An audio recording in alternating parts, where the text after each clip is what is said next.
Hello दोस्तों, आज हम बात करने वाले हैं इटली के एकीकरण को, जो बीए थर्ड ईयर के इम्पोर्टेंट क्वेश्चंस का एक आधार है।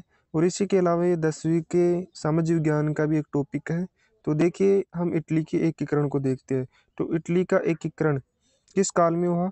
तो इटली का एकीकरण 1815 से लेकर के 1870 के मध्य के काल को में इस इटली का एकीकरण हुआ था। तो हम सबसे पहले बात करेंगे 1800 पहले, जो 1815 है ईस्वी, उससे पहले जो इटली का जो स्थिति थी उसको किस प्रकार की थी उसको देखते हैं। तो देखिए, इटली के एकीकरण से पूर्व इटली छोटे छोटे राष्ट्रों में विभक्त है। यानी जब इटली का एकीकरण हुआ था 1815 से 1870 के मध्य में, तो इससे पहले जो इसकी स्थिति थी वो यहाँ के राज्य थे वो छोटे छोटे राष्ट्रों में विभक्त थे। और इनमें अलग अलग वंश के राजाओं का संघ, यानी जो ये अलग अलग राष्ट्र थे, इन अलग अलग राष्ट्रों के अंदर ही अलग अलग राजवंशों का शासक था। इटली को मुख्यतः 3 भागों में बांट रखा था, जिसमें उत्तरी इटली, मध्य इटली व दक्षिणी इटली बोला जाता था। ठीक है, यानी इटली है उसको, संपूर्ण इटली को 3 भागों में बांट रखा था। ठीक है, जिसमें जो मध्य इटली में पोप का राज्य था, ये उत्तरी इटली व दक्षिणी इटली को बिल्कुल अलग कर रखा था, जिससे इटली का एकीकरण होना असंभव साबित हो रहा था, क्योंकि इससे पोप की सत्ता को नुकसान था। इसलिए पोप एकीकरण के खिलाफ था। इसमें ये बोला गया है कि जो ये मध्य इटली के अंदर पोप का राज था, ये पोप क्या करता था, जैसे ये इटली है, ठीक है, इसमें उत्तर में उत्तरी इटली, मध्य में मध्य इटली और ये दक्षिणी इटली। तो इसके अंदर मध्य में पोप का शासक था, तो ये उत्तरी इटली को और दक्षिणी इटली को आपस में नहीं मिलने दे रहा था, यानी इनका एकीकरण नहीं होने दे रहा था, क्योंकि इनका एकीकरण होना इनके लिए नुकसानदायक था, यानी पोप के लिए। यानी इसकी सत्ता है उसके अंदर नुकसान कार्य कर सकते हैं, यानी इनकी सत्ता को बदल सकता है या पलट सकता है। अब देखिए, जो इटली के एकीकरण के मार्ग में जो प्रमुख बाधाएं आई थी उनको देखते हैं। ठीक है, तो इटली के एकीकरण में अनेक बाधाएं थी जिन पर विजय प्राप्त करना साधारण कार्य नहीं था, लेकिन मेजनी, केबूर व गेरिबाल्डी आदि संयुक्त प्रयासों से एकीकरण के मार्ग की मुख्य बाधाओं को निम्न बिंदुओं के माध्यम से समझा जा सकता है। ठीक है, जो इटली का मुख्य बाधाएं थी उनके अंदर उनको सुलझाने का कार्य मेजनी, केबूर व गेरिबाल्डी के द्वारा किया गया था। इनको भी देखेंगे आगे। तो सबसे पहले देखिए कौन कौन सी बाधाएं थी। पहला है इटली के अलग अलग राष्ट्रों में बटा होना, यानी जो संपूर्ण इटली था वो मुख्यतः 8 राज्यों में बटा हुआ था।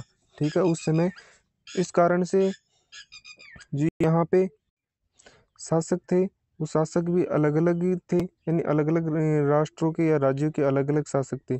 ठीक है, इन कारण से इनका जो मिलन होना था वो असंभव था, यानी इनका जो मतभेद था वो इनके इन राष्ट्रों के अंदर मतभेद था। ठीक है, जिस कारण से ये एकीकरण नहीं हो पा रहा था।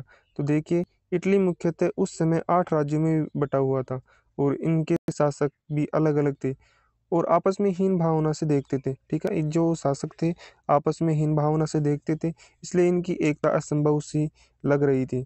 इसके अलावा मध्यवर्ती इटली में पोप का वर्चस्व था, जो उत्तरी इटली को दक्षिणी इटली से अलग कर रखा था, जिसकी हमने अभी बात की। दूसरे कारण है वो है इटली के उत्तरी भाग में ऑस्ट्रेलिया का, यानी ऑस्ट्रिया का अधिकार। इसको देखिए, इटली के उत्तरी भाग में ऑस्ट्रिया का, तो देखिए इटली के उत्तरी भाग में ऑस्ट्रिया का प्रभुत्व था, तथा वह इनमें से किसी का हस्तक्षेप स्वीकार नहीं करता था। इस प्रकार इटली के एकीकरण में ऑस्ट्रिया एक बड़ी चुनौती बनी हुई थी। यानी जो इटली का उत्तरी भाग था, यानी उत्तरी इटली था, उसमें ऑस्ट्रिया का प्रभुत्व था, जो इन अन्य राष्ट्रों का जो हस्तक्षेप था वो स्वीकार नहीं करने देता था, क्योंकि उसको पता था कि अगर ये हस्तक्षेप करेंगे तो अपनी सत्ता को नुकसान होगा। तो तीसरा है मध्य में पोप का साम्राज्य। तो हमने अभी बात की थी कि जो इटली है, के मध्य के अंदर पोप का साम्राज्य था, जो उत्तरी इटली और दक्षिण इटली को आपस में नहीं मिलने दे रहा था, और ये अपना प्रभुत्व यहाँ पे जमा रखा था। तो इसको देखिए, इटली उस समय 3 भागों में विभाजित था, जिसमें पोप उत्तरी इटली व दक्षिण इटली के मध्य में था। इसको यहाँ के शासकों व कुलीन वर्ग के लोगों का समर्थन प्राप्त था, जो एकीकरण से बड़ी बाधा थी। यानी ये जो पोप था, इसको यहाँ पे जो बड़े बड़े लोग थे, जैसे शासक हो गए, कुलीन वर्ग हो गया, इनका समर्थन था। और आपको पता है कि जिसको बड़े लोगों का समर्थन होता है तो क्या होता है, तो चौथा देखिए निश्चित योजना का अभाव। इटली अलग अलग राष्ट्रों में विभक्त होने के कारण निश्चित योजना नहीं बना पा रहे थे। ठीक है। पांचवा है इटली में एकता का अभाव। तो पांचवा देखिए इटली में एकता का अभाव।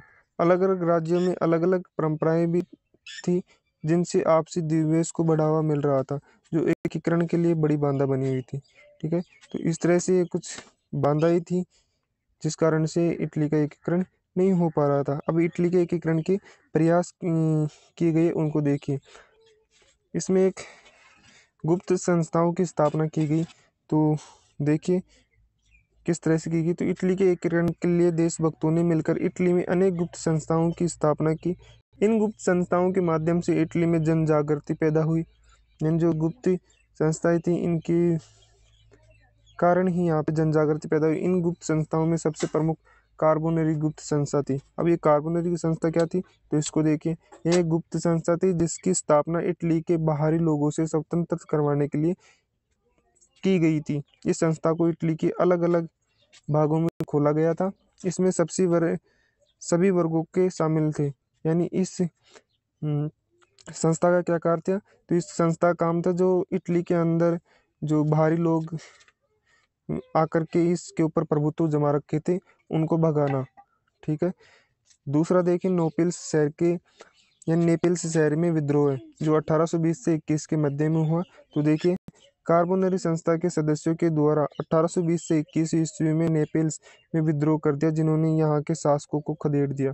लेकिन ऑस्ट्रिया ने विद्रोह को दबाकर निरंकुश शासक को गद्दी पर बैठा दिया। यानी यहाँ पे क्या किया गया, इस कार्बोनरी संस्था के द्वारा यहाँ की जो शासक थे इटली के अंदर उनको यहाँ यहाँ से खदेड़ दिया।